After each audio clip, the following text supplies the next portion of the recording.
In accordance with Decision 77/506 of 16th of September 2022, I give the floor to the distinguished representative of Ukraine to introduce an address by the head of state.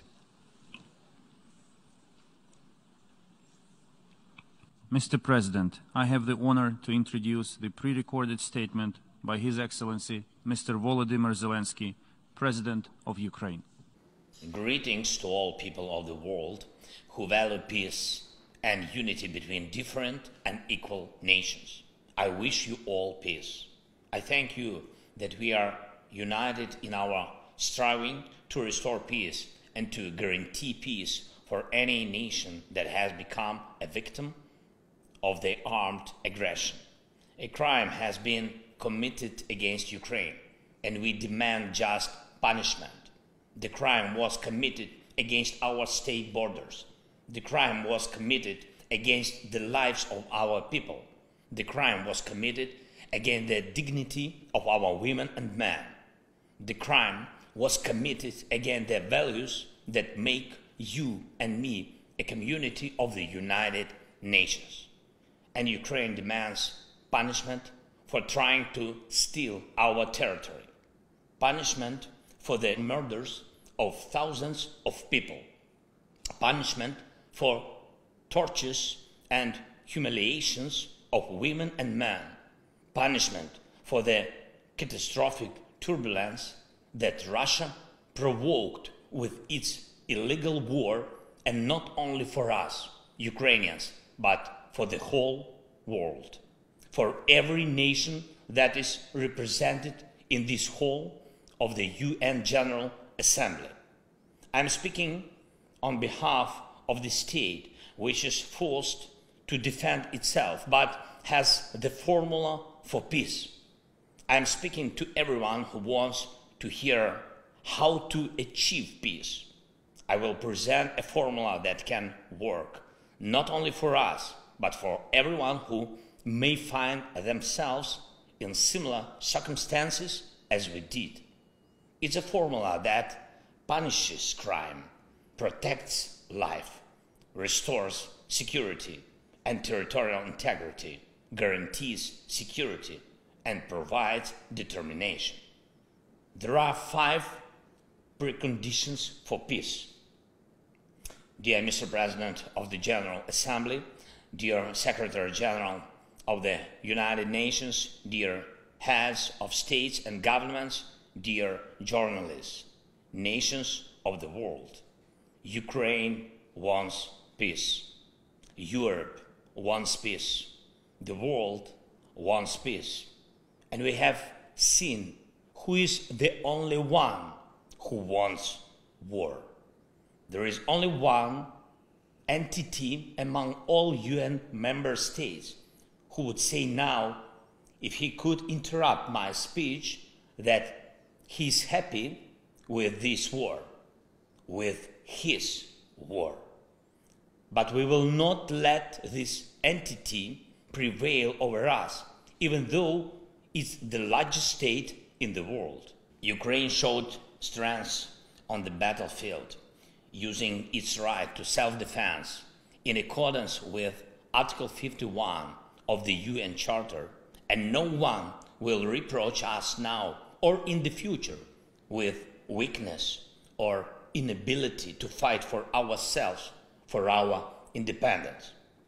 We are achieving a result in this fight, and we see what the end of this war will be and what will be the guarantees of a stable peace.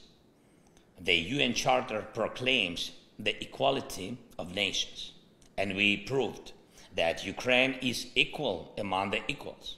The UN Charter protects the inviolability of borders, and we conform our state borderline by expelling the occupiers outside. The UN Charter stipulates the value of human rights, dignity, and life, and we also stipulate them with every Ukrainian city freed from Russian occupation. We didn't provoke this war. We held 88 rounds of talks in various formats to prevent this war, just from the beginning of my presidency until February 24 this year. But Russia, instead of stopping the crime of aggression, which it started back in 2014, turned it into a full-scale invasion. And we have no choice but to defend ourselves. We do it. We push the aggressor beyond the internationally recognized border of the Ukrainian state. And this is the first item of our peace formula. Comprehensive item. Punishment. Punishment for the crime of aggression. Punishment for violation of borders and territorial integrity. Punishment that must be in place until the internationally recognized border is restored, until the aggression stops, and until the damages and losses for the war are fully compensated. Therefore, sanctions against the aggressor are part of the peace formula. Blocking the trade and relations with the aggressor is a part of the peace formula. All this is a punishment. So long as the aggressor is a party to decision-making in the international organization, he must be isolated from them, at least until aggression lasts. Reject the right to vote. Deprive delegation rights. Remove the right of veto if it is a member of the UN Security Council, in order to punish the aggressor within the institutions. We shouldn't turn a blind eye to propagandists who justify aggression, but apply a full package of personal restrictions against them. That is a punishment for lying. Citizens of the aggressor state shouldn't be allowed to enjoy tourism or shopping in the territory of those who value peace, but should be encouraged through visa restrictions to fight against the aggression of their own state. Punish for abetting the evil. A special tribunal should be created to punish Russia for the crime of aggressor against our state. This will become signal to all would-be aggressors that they must value peace or be brought to responsibility by the world. We have prepared precise steps to establish such tribunal. They will be presented to all states. Ukraine will appeal to the UN General Assembly to support an international compensation mechanism. We count on your support. Russia should pay for this war with its assets. It's also a punishment. This is one of the most terrible punishments for Russian officials, who value money above everything else. The second item of the peace formula is the protection of life, the most concrete item. Now, while the sessions of the General Assembly continue in the Ukrainian town of Izum, Kharkiv region, the exhumation is underway of bodies from a mass burial which happened when the territory was controlled by Russian troops. The bodies of women and men, children and adults, civilians and soldiers were found there, 445 graves.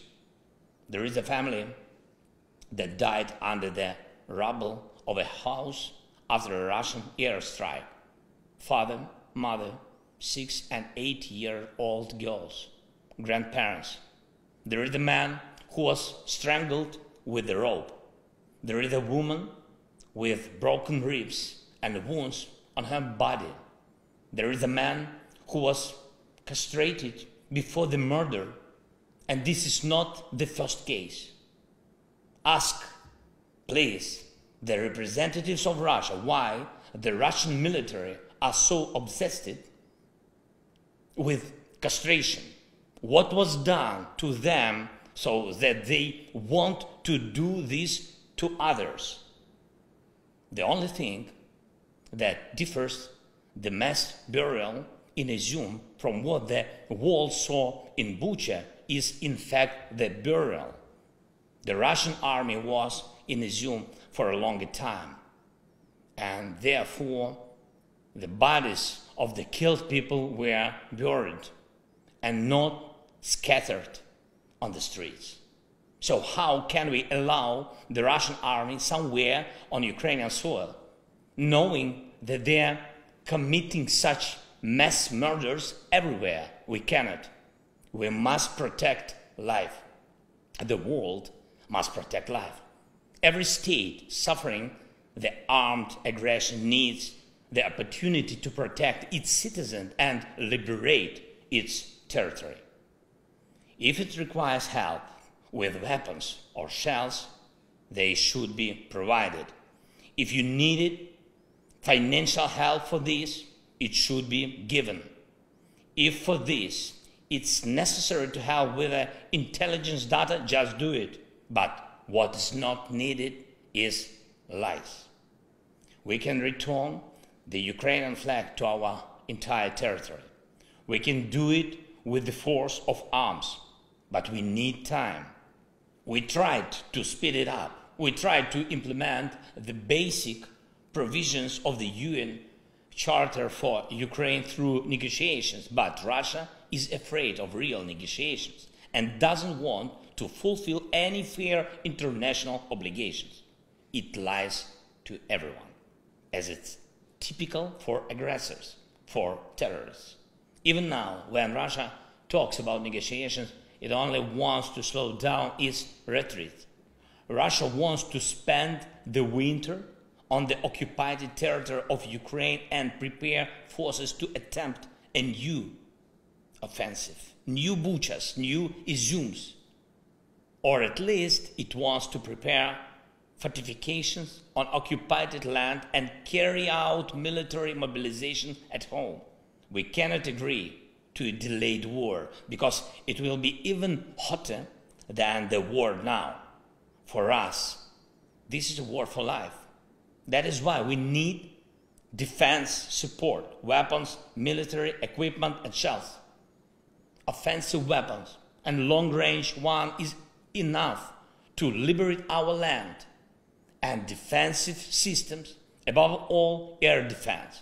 And we need financial support to keep internal stability and fulfill social obligation to our people. Physical and social protection are two elements of any nation's life. So, the second item of our peace formula is the protection of life by all available means allowed by the UN Charter. The third item of our peace formula is restoring security and territorial integrity. Look at how many elements of global security Russia has undermined with its war. Maritime safety, food safety, radiation safety, energy safety, and safety from weapons of mass destruction. We are already restoring maritime safety and food security, and I thank Mr. Antonio Guterres for his personal involvement. Algeria, Ethiopia, Egypt, Libya, Kenya, Somalia, Sudan, Tunisia, Bangladesh, Israel, India, Iran, Yemen, Cyprus, China, Korea, Lebanon, Turkey, Belgium, Bulgaria, Greece, Ireland, Spain, Italy, Netherlands, Germany, Romania, and France have already received Ukrainian agricultural products. And we have to increase the supply by sea, both under market conditions and within the UN food program, for which Ukraine is always a reliable partner. And by the way, despite all the difficulties caused by the war, we decided to provide humanitarian aid to Ethiopia and Somalia. So we will send them an additional amount of our wheat, but it's more difficult with other security elements. On the eve of the General Assembly meeting, Russia fired missiles at the South Ukraine nuclear power plant.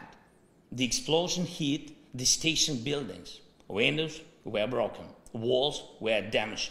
The rockets exploded only 300 meters from the walls of the reactors.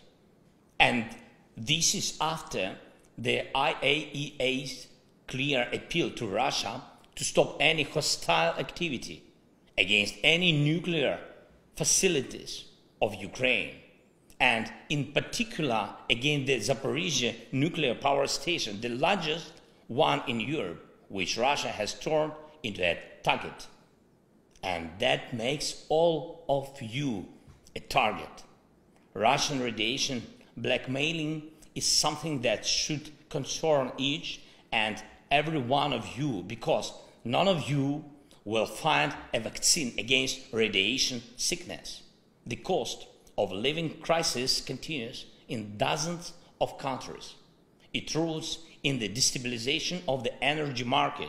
It's necessary to remove the main factor of global price turbulence, namely Russian energy blackmailing. It's necessary to cap the prices at which Russia exports its energy resources. It's necessary to make Russian oil and gas just ordinary goods again. Currently, oil and gas are Russia's energy weapons. And that is why it manipulates the markets so that electricity, gas, petrol, and diesel become the privilege of few instead of being a common goods available to all. Limiting prices is safeguarding the world. This is the way to restore energy and price security. But will the world go for it? Or will it be scared? Will it be scared of Russian threats? It's necessary to take only one strong step, after which everything will become clear. The time has come for this. This step will put everything in place. After the Russian missile terror, after the massacres, after Mariupol, after the burning of the Ukrainian prisoners in Olenivka by the Russian military, after blocking the ports, after the strikes of the Russian tanks and missiles on nuclear power plants, and after threats to use nuclear weapons, which have become the rule, not the exception, for Russian propagandists. We must finally recognize Russia as the state of sponsor of terrorism at all levels, in all countries that confess the values of peace and protection of human life, legally, politically.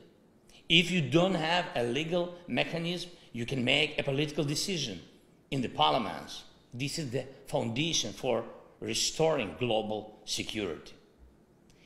If this strong step is taken, doubts will disappear whether to take other important steps.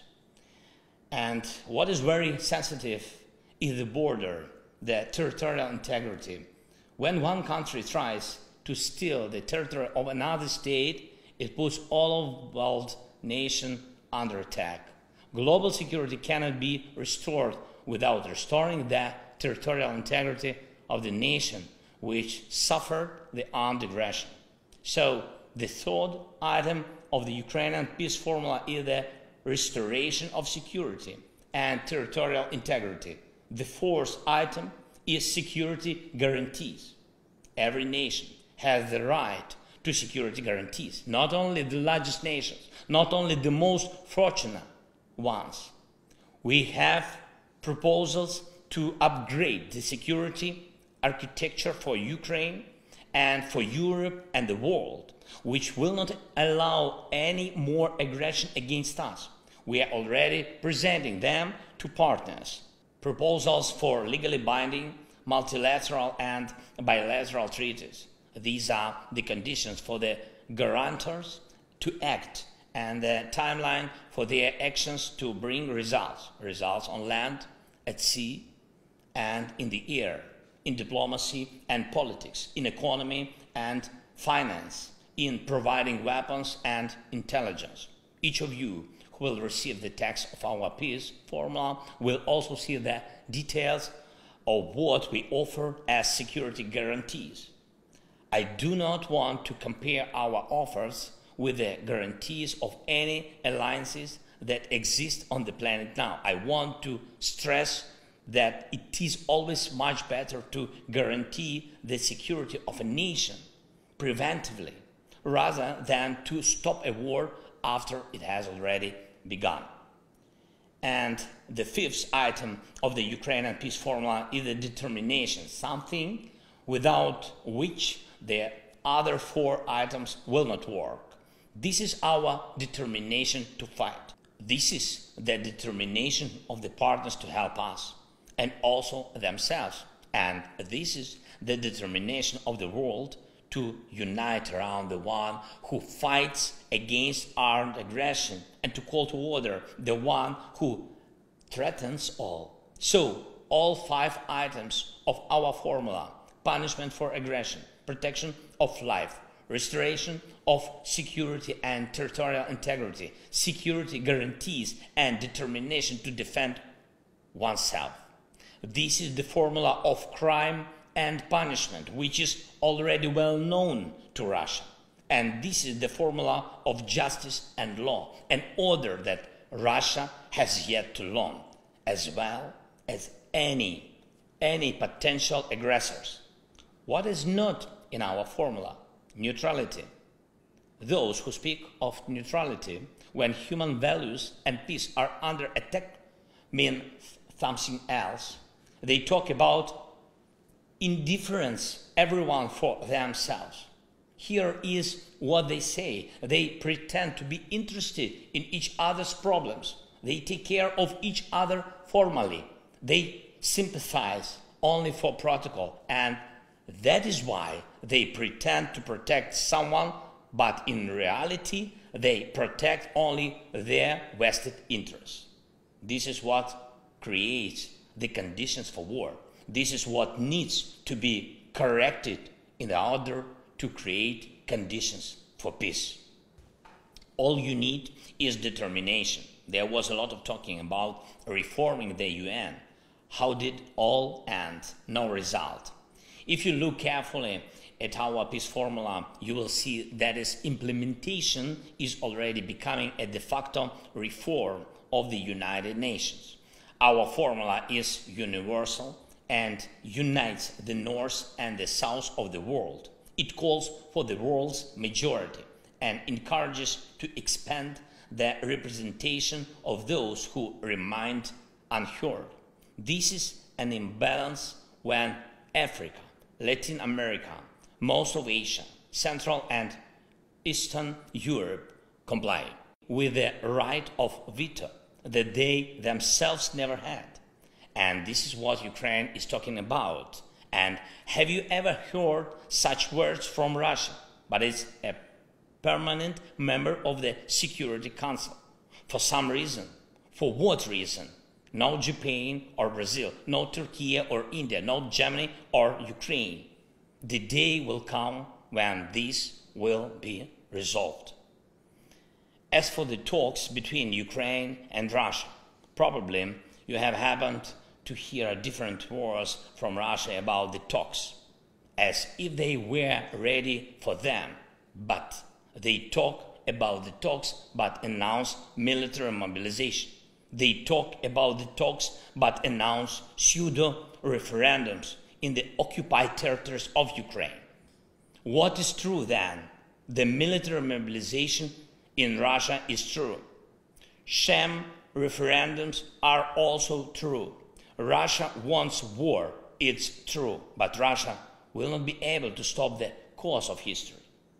Mankind and the international law are stronger than one terrorist state. Russia will be forced to end this war. The war, it has started. I rule out that the settlement can happen on a different basis than the Ukrainian peace formula.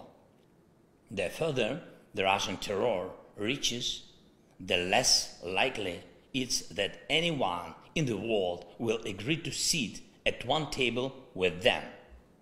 And if my words will be followed by new Russian missiles, and acts of terrorism, it will only prove their weakness. Russia's weakness, its inability to prevail over us, its inability to prevail over the world. It will only prove that 5 items of the Ukrainian peace formula must be implemented as soon as possible. We are ready for peace, but true, honest and fair peace. That's why the world is on our side. And finally, I want to thank 101 countries that voted for my video address to take place. It was a vote not only about the format, it was the vote about principles. Only 7 countries voted against: Belarus, Cuba, North Korea, Eritrea, Nicaragua, Russia, and Syria. 7 who are afraid of the video address. 7 who respond to principles with a red button. Only 7. 101 and 7. Friends, if this coalition is against our determination, then I congratulate you all, because this means that peace will prevail over any aggression and that there is no obstacle for us to implement the peace formula. I thank you for your attention. Once again, I wish you all peace. Slava Ukraini!